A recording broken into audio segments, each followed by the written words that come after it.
கர்த்தருக்கு ஸ்தோத்திரம். இன்றைய வேத வசனம் அப்போஸ்தலர் 10. இந்த அதிகாரத்தில் இத்தாலியா பட்டணத்தில் ஒரு 100க்கு அதிபதியாக இருக்கிற கொர்நேலியுங்கிற ஒரு மனுஷனை குறித்து தான் நம்ம பார்க்குறோம்.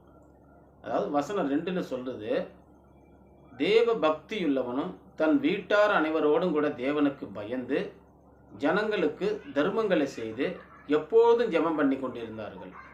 அப்போ திடீர்னு ஒரு நாள் தேவதூதன் வர்றதை தரிசனம் பார்த்து தேவதூதன்கிட்ட பயந்து போய் ஆண்டவரேன்னு சொல்லி கேட்க அவர் தேவதூதன் சொல்கிறாங்க, கொர்நேலியுவே, உன்னுடைய ஜெபங்களும் உன்னுடைய தர்மங்களும் தேவனிடத்தில் வந்து எட்டியது அப்படின்னு சொல்கிறாங்க. அப்படின்னா அதாவது பாருங்கள், அந்த பட்டணத்தில் வசிக்கிற ஒரு கொர்நேலியுங்கிற ஒரு மனுஷன் நல்ல ஒரு பணக்காரர். அவர் பாருங்கள் எப்படியாக நல்ல ஒரு தேவ பக்தியாக இருக்கிறாரு. அவர் வீட்டார் அனைவரோடும் கூட தேவனுக்கு பயந்து இருக்கிறாங்க. அதாவது தேவனுக்கு பிடிக்காத காரியங்கள்லாம் எதையும் செய்யாத அவர் மட்டும் கிடையாதுங்க, தன்னுடைய குடும்பத்தார் கூட. இன்னைக்கு இருக்கிற சூழ்நிலை நான் ரட்சிக்கப்பட்டேன்னா என்னுடைய மனைவி ரட்சிக்கப்படல, மனைவி ரட்சிக்கப்பட்டிருந்தா பிள்ளைங்க ரட்சிக்கப்படல. ஆனால் அவர் பாருங்க, ஒரு 100க்கு அதிபதியான மனுஷன் தன் குடும்பத்தாரோட கூட இருந்து தேவனுக்கு பயந்து நல்ல ஒரு தர்மங்களை செஞ்சு தேவனிடத்துல எப்போதும் ஜெபம் பண்ணி கொண்டிருக்கார். இன்னைக்கு நாம் அப்படி இருக்கிறோமா?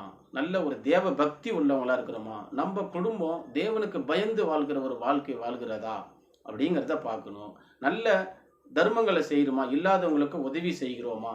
நாம் எப்போதும் ஜெபம் பண்ணி கொண்டிருக்கிறோமா குடும்பத்தோட அப்படிங்கிறதுல நாம் கொஞ்சம் கவனமாக இருக்கணும். இப்படியெல்லாம் நாம் செய்யும்போது நமக்கும் தேவதூதர் தரிசனமாவார், நம்மளுடைய குறைகளை கேட்பார், நமக்கு நல்ல ஒரு ஆசீர்வாதத்தை தேவன் கொடுப்பார். அப்படிங்கிறதுல நாம் நம்பிக்கை வைக்கிறவங்களாக இருக்கணும்.